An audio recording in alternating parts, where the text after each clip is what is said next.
David Graham is a staff writer at The Atlantic and an author of the Atlantic Daily newsletter. He is also the author of the recently published The Project, How Project 2025 is Reshaping America, which outlines how Project 2025 plans to make the most of Trump's second term and what that means for the future of America.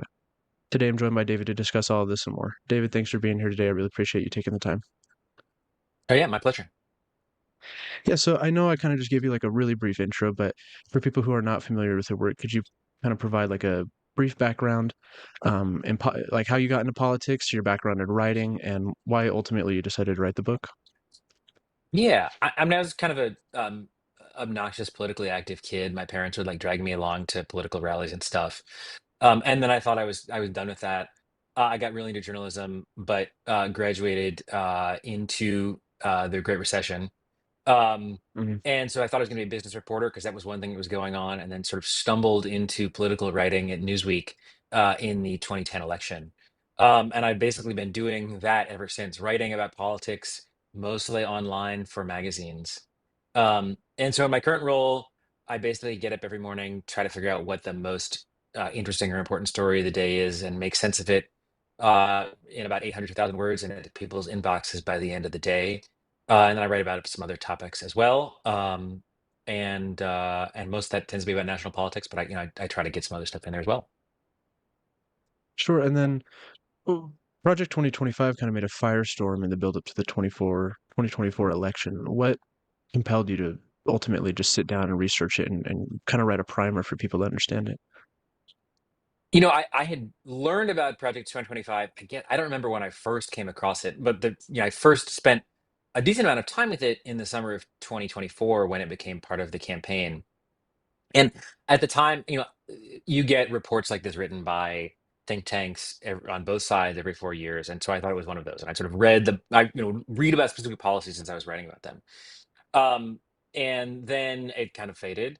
And it was only after the election that I sat down and read it cover to cover. And it made me think that it was a much more interesting and important document than I had given it credit for, and maybe some than the press at large had.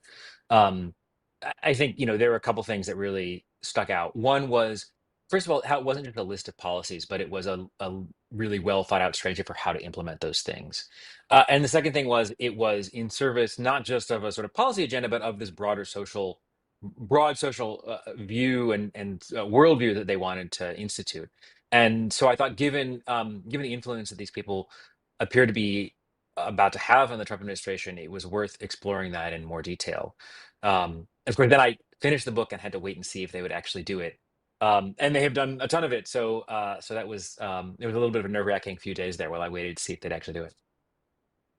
Yeah, is that what surprised you most about researching the book was, or reading Project 2025 was like, I think people are aware that think tanks produce policy recommendations for administrations, but the fact that not only was it policy based, but it was also sort of this socio-cultural shift that it was trying to push was that, how was that experience kind of learning more about that? It was interesting because there were some of these are ideas that you have heard from people on the right for a long time. And so in that sense, the ideas themselves weren't necessarily all that surprising, but to hear them connected to a system of governance was. And in particular, there's this willingness to pursue what I would call big government in there.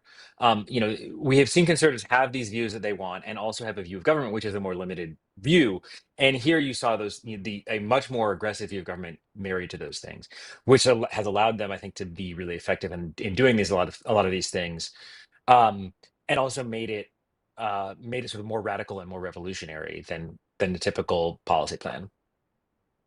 Yeah, and the one big beautiful bill, do you see that as like just the main vehicle, or at least the first one for pushing through this agenda? What in there really just stuck out to you and go, okay, not to toot your own horn, but go, I'm right. When I wrote this, I'm right about predicting how this would work. And I think the thing that came out to me first was the things that they have done within the executive branch through other means, even before the bill. Mhm. So, working to take over the alphabet soup agencies, FEC, FCC, so on, working to lay off federal employees, working to close the Department of Education. The sort of dozens of executive orders, a lot of which drew directly from things in Project 2025. So that was the thing that came first. And then when you look through the one big beautiful bill, sort of item by item, you can see connections to Project 2025. Um, Tax policy is a little bit different. I mean, on tax policy, the Project 2025 authors want to reduce taxes. They want to reduce taxes on both individuals and corporations, but they actually, imagine a much broader overhaul. They want a flat tax. They want to abolish the Fed. These are things that are not going on there. But the idea of reducing taxes is there. The idea of slashing entitlements is there. The idea of moving burdens onto the states, penalizing states. There's a real close connection, I think, between a lot of the things in the bill and what's in Project 2025, sometimes on a policy level and sometimes on a more philosophical level. Yeah, and is there anything that you feel like that you read about in the policy document that they actually haven't pursued with as much vigor as you might have anticipated? The thing that sticks out to me most, I think, is abortion. Like, there's a whole range Mm, of kind of culturally conservative topics, but abortion is where there hasn't been a lot of action. Um, and I think there's like, I tried to think about why that might be. I think there's a few things. One is, um, simple politics. Trump does not seem as interested in new abortion restrictions right now. I think he's concluded that he has gotten all the political benefit he can out of overturning Roe v. Wade, and going any further would be a negative. A second thing is that the Secretary of Health and Human Services is Robert F. Kennedy Jr., who has different sorts of interests. His own view on, on abortion is a little bit obscure, but it's not his priority. And the third thing is that a lot of their ideas for how to limit abortion, short of a national ban passed by Congress or implemented by the president, is sort of regulatory restrictions. And those things take time and they take getting employees in place. And part of Project 2025 was getting people into the government who would be loyal to the cause and who believed in these things. And so it takes time for them to get appointed and confirmed. As those people get into the executive branch, I think we may see a little bit more of that effort, just because it's something that is sure. obviously very deeply held for a lot of the authors. So I don't think it's something they would let go so easily. You mentioned in the book too that many of these policy recommendations are actually extremely unpopular among the American public. Um, in your view, right now, do you think that's still the case among MAGA? If you can kind of give like a thermometer test or whatever to see how they're feeling, and then how do you think that Trump is setting himself up for the midterms? Because generally, it seems like the Republicans are pretty worried about that. You know, you hear all these reports about gerrymandering, Texas, and things like that. What's your pulse on MAGA right now? Yeah, I think it's interesting because there are places where you can see obvious MAGA overlap, and also places where I think they do go beyond what people want. And I think people wanted to punish, MAGA voters wanted to punish people who they thought were out to get them. They wanted sort of revenge. They're upset at elites. But there are things here that go well beyond that, and they're, on something like immigration, obviously you see a split where people are like, whoa, this is maybe more zealous than we anticipated. But there was clearly a lot of anger about immigration. But if you look at things like entitlements, Trump voters have consistently said that they wanted to keep entitlements. That's not, in Project 2025, there's an effort to privatize Medicare and to shrink it, to reduce Medicaid, to cut down on Veterans Affairs benefits for healthcare, all these places where they want to cut down on entitlements that I don't think are popular. And you see people who are upset about tariffs because it's, if it's affecting their business or affecting their prices. Um, for the people involved in Project 2025, I think they understand that these things are unpopular. And they did polling last summer and found that 14% of voters in swing states supported Project 2025. But they also believe that these things are really important for the United States. And they are willing to do them even if they're unpopular, because they feel like, America as they know it is on the verge of slipping away. And if they don't do these things now, it will be lost. And so they're willing to take a political hit because they think they can shift the system enough that in the long run, they will still be winning. Um, what I'm curious to see is how Republican members of Congress deal with that in the midterms and how they sort of try to navigate it. Right now, they seem to be going along closely with Trump, even as a lot of his policy proposals get more and more unpopular. But I wonder, how they will try to distance themselves, or if they will try to distance themselves as we get into 2026. Yeah, it's interesting too because on the flip side, I feel like the Democrats have a real opportunity here, but it sort of feels like they're kind of, just dropping the ball. I think this is Yeah. most prevalent, in New York City with the mayoral primary of Zohran Mamdani in his recent election. How do you think? Democrats are doing so far? What's your kind of prediction for how they will capitalize on this in the midterms, if at all? Great question. I mean, sort of from a Project 2025 perspective, I've been surprised how surprised they often seem. This is a document that was put online and was published online in the summer of 2023, so they've had a lot of time to read it. And they still seem, congressional Democrats still seem surprised each time another one of these things comes. And I think that's part of a broader party sort of identity crisis. They're still so busy relitigating 2024 and trying to understand or reach a consensus on what went wrong. They don't seem able to respond to what Trump is doing in real time. And you see sort of opportunistic moments. As we speak, Democrats are making a big deal out of the Epstein files, which is probably, politically expedient, but not a broad strategy. They don't have a clear leader. There are factions, there's obviously a lot of energy around Mamdani, for example. But I think the fact that they don't know what the party is or what they should be running on has made it really hard for them to respond and to capitalize. In the midterms, I think they will probably have a good cycle, at least compared to Republicans, because that's the way both because that's how the pendulum Sure. works in midterms, and also because Trump is doing a lot of unpopular things. But if they're going to win back the Senate, and if they're going to win in 2028, they're going to need to be more than just lucky and more than just in the pattern. Yeah, do you think the Epstein situation is really throwing a wrench and that has a real possibility of kind of taking down Trump's whole plan and the people around him? Do you think that really, I mean, it seems like it's picking up a lot of traction right now, and I mean, for good reason, but do you think that's actually like a good political strategy for the Democrats to kind of ride that out? I mean, it's probably a good political strategy for the moment. I'm very curious to see sort of how durable it is.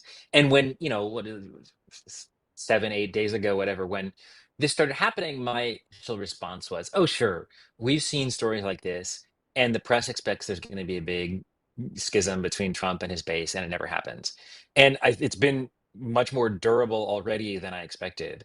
Um, and I think the reason for that is partly, voters don't come to Trump for the policy ideas. They come to Trump because he's going to tell them what other politicians won't. He's the guy who's going to take it to the system. And here Trump is saying, trust the system, just believe us, it's fine. And I think that it's a problem for him because it cuts right to his fundamental appeal in a way that bombing Iran or sending weapons to Ukraine doesn't. Um, I have a hard time predicting whether that will be, how lasting that will be. But I do think there's something interesting going on, and I'm very curious to watch it. Yeah, and what do you, in your mind, if you had to advise, say, future Democrats that will run for, say, congressional seats, what strategy do you think you would advise them to employ to kind of counteract not only the policies that Trump is creating and the people that support him, but also on the culture front?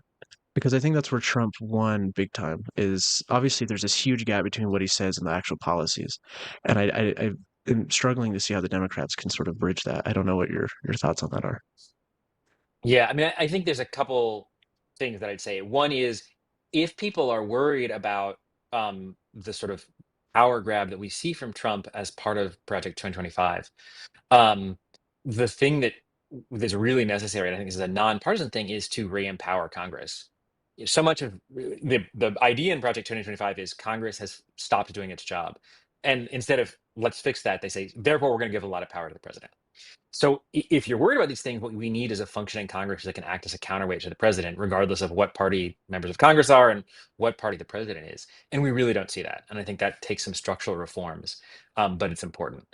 I mean, for Democrats, it feels like there's such a focus on um, can we figure out what voters want, and then how can we? It's a very tactical sort of approach in a lot of the conversations. And Trump can be really calculating. Trump is politically clever. But his message didn't come from poll testing, and neither did the Project 2025 message. They started with some really deeply held views about what the country should look like and what politics should like. And then they built an agenda from there, and they built ways of doing it from there. And I hear Democrats talking a lot about what they should run on and what voters want, but I don't hear. I mean, there are exceptions. Um, AOC and Bernie are talking very much about what they believe, but I don't hear a lot of Democrats talking about like this is what we believe, and that's the starting point. And so I think there should be more of a focus maybe on worldview and principles and building from there instead of going the other way around.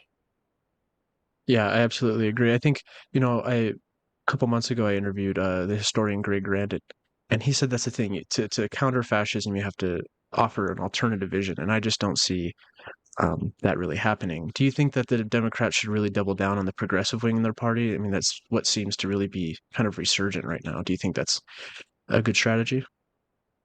I don't know. I mean, my thought when people say, would say things like Bernie would have won in after 2016 is, well, Bernie didn't win. Like Bernie ran an election, he had a chance and he didn't win it. Mm.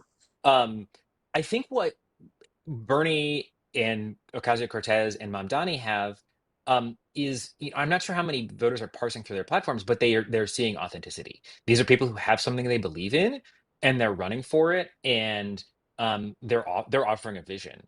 Um, and so, in some ways, I think that is more important than the particular policies or like how it maps onto a left-right thing. It's just a much more constructive way of politics than I see from most other elected Democrats right now. Yeah, I think that's actually a good point. Switching gears a little bit, I wanted to talk to you about tech because it seems like Trump. And you mentioned in your book that Project 2025 is generally antagonistic towards tech, but I think with especially like Palantir and Peter Thiel and things like that, what do you make of that, and how does that align with what you read in Project 2025? I think it's interesting to see how much shift there has been. When in around 2020, 21, 22, Palantir looked like an outlier, the one sort of conservative led firm there. And now it looks more like a pioneer. And so many of the major tech companies have moved right or abandoned, if they haven't moved right, they've certainly abandoned more liberal commitments and sort of tried to tack toward the center. And I think that's probably it's understandable. They're clearly looking for ways to cozy up to Trump, and they don't want to be punished by him. Um, there is, this is an interesting place where I'm curious about the sort of the disagreements that remain. When you see somebody like Brendan Carr, who is now the head of the FCC and who wrote the chapter on the FCC in Project 2025, laying out his critiques are like, cell phones are really bad for children. The internet is bad for children. And those are things that I think, I mean, first of all, they don't necessarily, they're not exclusively conservative views. I think there's a lot of people on the left who would agree with those. Um, and they kind of don't conflict with, that doesn't change even if people are friendly to Trump. But I also see that the authors of Project 2025 are really savvy about where they can win battles and where they can't. So they understand that they can win a battle on executive power. They understand that they can win battles on some of these social things. But you can see them. I mean, most of these people came from a more traditional, free trade, globalist point of view that's been dominant on the right for a long time. And you see them in Project 2025, there are these conflicting chapters on tariffs, one pro and one anti. And to me, that's an example of where they're saying, we don't necessarily love tariffs, but we understand that Trump is the president or going to be the president. And we understand that Trump is very pro tariff. So we're going to pick our battles. And so I'm curious to see if they pick a battle on tech or how they pick battles on tech. Certainly, Brendan Carr has been really willing to flex his muscle as a regulator. That's mostly been about CBS and ABC. But I'll be curious to see if he wants to like take more of that to tech companies as his time goes on. Yeah, I think one massive detail in your book, I think that people who might not read that much, like into the policies or things like that, should understand about Trump is that they're not, refraining from using executive power or expanding that actually. And I think that's obviously evident to people who pay attention to this stuff. But, in my conversations with a lot of just kind of, average Americans, um, they don't seem to understand that. And I think that's obviously because he's deliberately concealing it. I don't think it's the fault of the citizen, but um do you think that like I study international politics, that's kind of my wheelhouse. Um, with tariffs specifically, has that gone beyond what you imagined that it would have, like what they originally planned, or is that kind of just right following suit with this original policy? It's an interesting question. Like in Project 2025, the argument is tariffs are a really effective argument or a really effective tool against China. And we need to take on China as a there's such a concern with China. Like they view it as a military rival, as a cultural rival, as an economic rival, and tariffs are a way to push back on China in a lot of those ways. But Trump clearly doesn't view tariffs that strategically. He's worried about trade deficits. He wants to kill them everywhere, and he's going after allies to reduce trade deficits, even if it means alienating them, and pushing them more towards China, or at least away from a U.S. coalition against China. Maybe we should have seen that coming because Trump has been talking about tariffs for so long. But it's still, I mean, it's very, even if you know that, I feel like it's surprising to see him, putting huge tariffs on important trading partners like Canada. Yeah, and same with Brazil. I mean, maybe we could clarify this for myself and viewers. He threatened or placed a 50% tariff on Brazil for their treatment of Bolsonaro.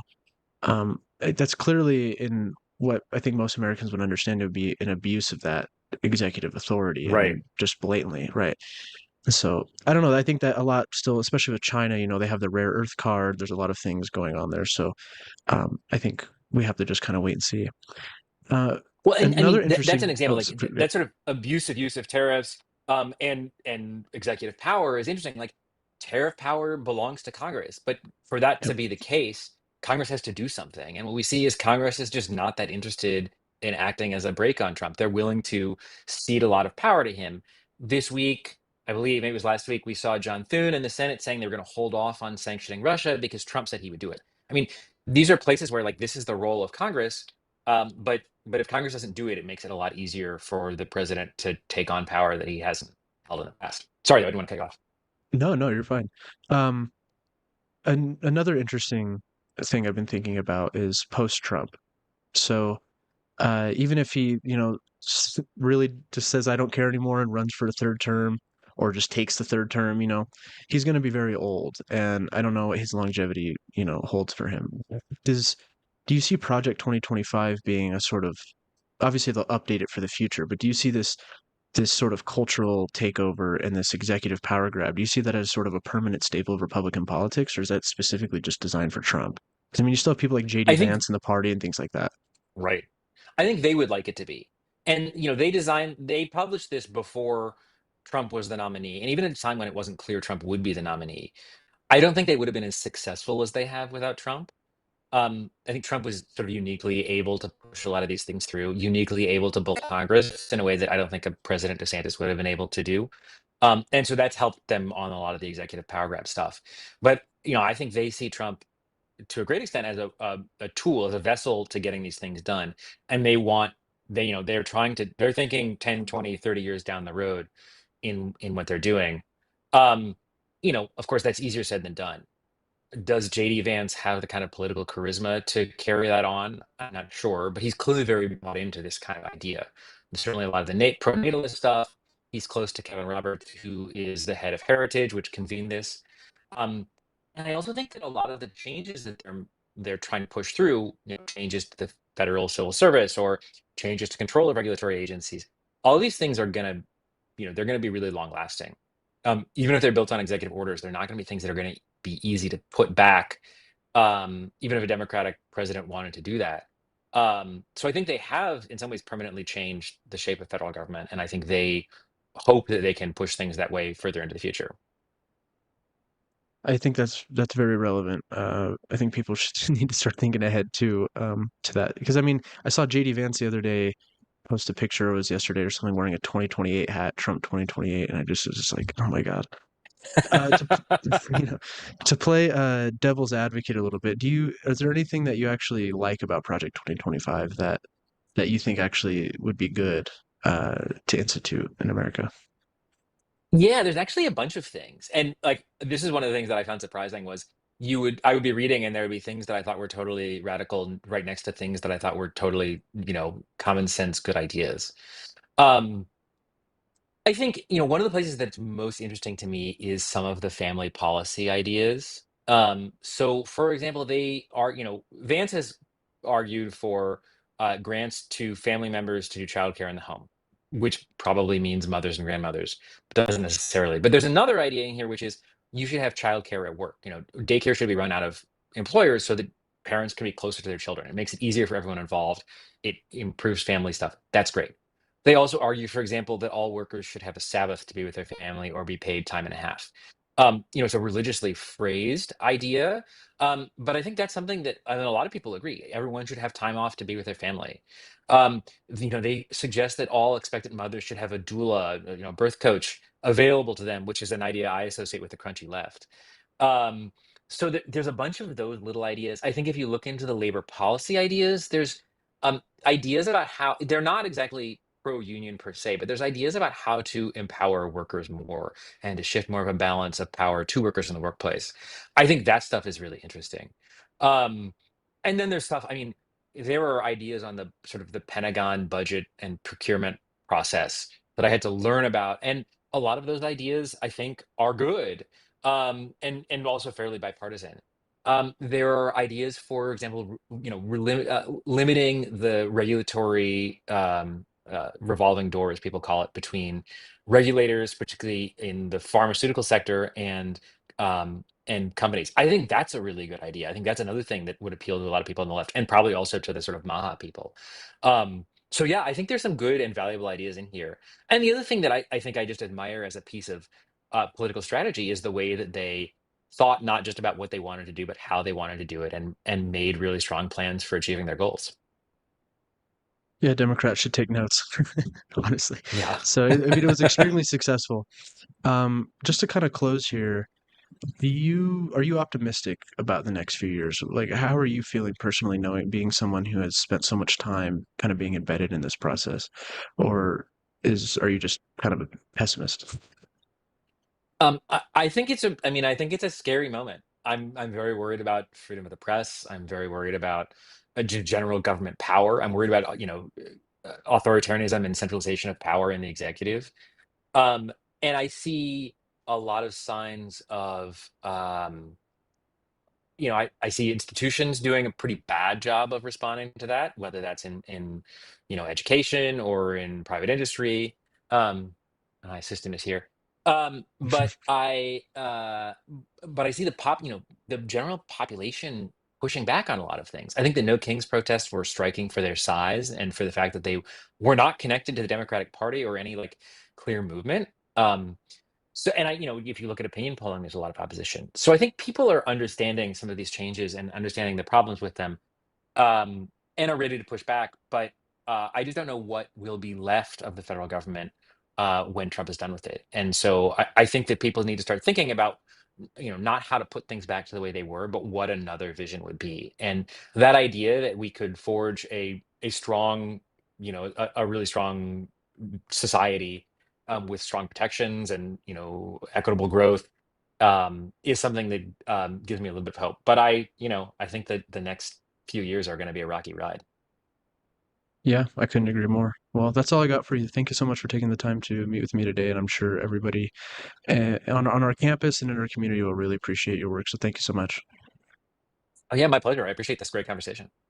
Yeah, absolutely. Thank you.